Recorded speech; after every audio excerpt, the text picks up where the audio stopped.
કાગડોળે વરસાદની વાટ નીરવતા ખેડૂતો માટે આશાનું કિરણ સમાન વરસાદી ઝાપટાઓ વરસ્યા। અમરેલી શહેરમાં અસહ્ય ઉકળાટ બાદ આજે સવારે ઝરમર વરસાદનું આગમન થયું હતું તો જાફરાબાદ દરિયાઈ કાંઠા પંથકમાં વરસાદ વરસ્યો હતો।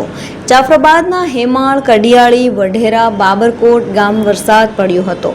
ધીમી ધારે વરસાદથી જાફરાબાદ પંથકમાં જગતના તાતમાં ખુશી વ્યાપી ગઈ હતી તો બીજી બાજુ સાવરકુંડલા પંથકમાં વરસાદના શ્રી ગણેશ થયા હતા। સાવરકુંડલાના ગ્રામ્ય વિસ્તારોમાં ધીમી ધારે વરસાદી ઝાપટાઓ પડ્યા હતા। સાવરકુંડલાના ખડસલી, છાપરી, લીખાળા ગામે વરસાદી માહોલ સર્જાયો હતો। જોકે લીખાળા ગામે 10 મિનિટ સારો વરસાદ વરસ્યો હતો।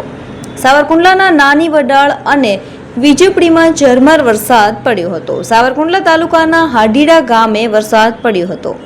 ખાંભાના ઘુઘવાણા આસપાસના ગામોમાં ધીમી ધારે વરસાદ વરસ્યો હતો। ધારીના ખીસરી ગામે હળવો વરસાદ પડ્યો હતો।